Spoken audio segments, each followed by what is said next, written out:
This is Kinhai, the village my father grew up in. Unlike the pictures in children's books, Kinhai does not have mud huts with thatched roofs and bullock carts.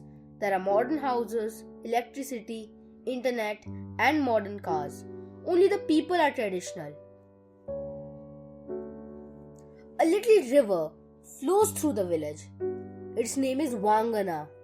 On the west side of the river is the main part of Kinhai, where one can see the old Rajwada, one of the homes of the Raja of Aundh.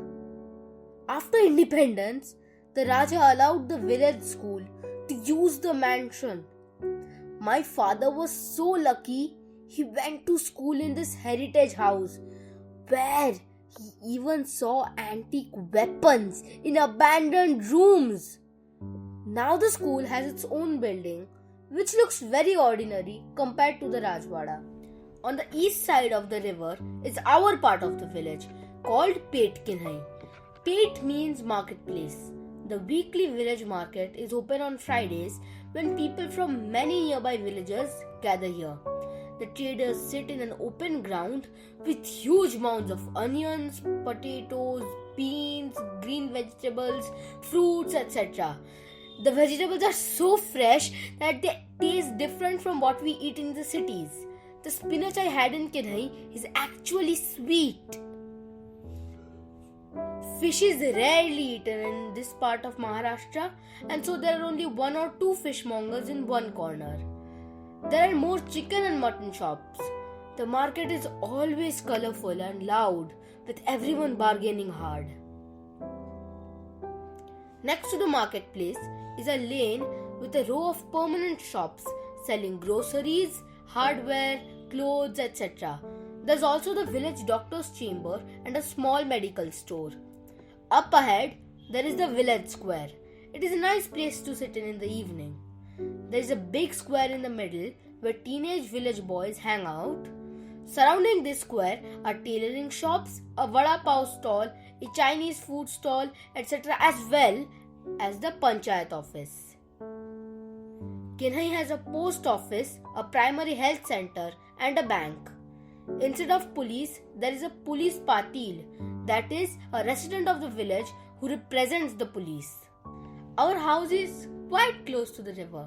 My great-great-grandfather Ramchandra Shinde was given this land by the Raja of Aundh. Ramchandra Shinde was a well-known wrestler, and the king gave him this land as a reward for winning a big wrestling challenge. Now my grandmother farms on a part of that land. She grows jawar, bajra, chana, peanuts, methi, garlic, vegetables, etc. All the farmland is outside the village near the hills. There is a shortage of water in these areas, and so farming here is very hard work. Kinhai village is located on the foothills of the Sahyadri range. On the western side of Kinhai, there are hills with lots of windmills.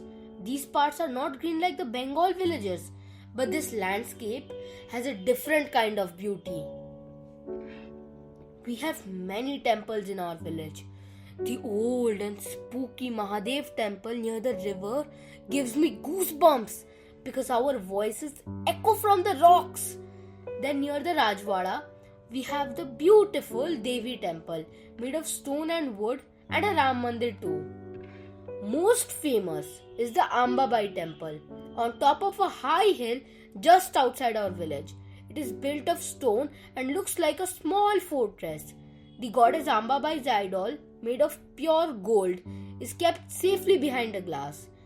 In the temple courtyard, there is a tall tower built for placing lamps. According to a local legend, there is a secret tunnel connecting the Ambabai temple with the king's mansion in the village below, but no one knows the actual location of this tunnel. Every year there is a huge festival in honor of goddess Ambabai, and a big mela takes place in Kinhai. At that time, the idol of Ambabai is brought down from the temple to the village. Until recently, the king of Aundh's old elephant Moti used to come to the mela, and everyone used to give him money and bananas, but sadly Moti is no more. When my father was a child, he used to see bullock cart races and tamasha shows in this mela. The most exciting thing for him was the traveling cinema. For 10 nights, films were shown inside a tent, and that was my father's only chance to watch movies. Nowadays, there are only Ferris wheels in the melas, apart from many stalls selling all kind of things.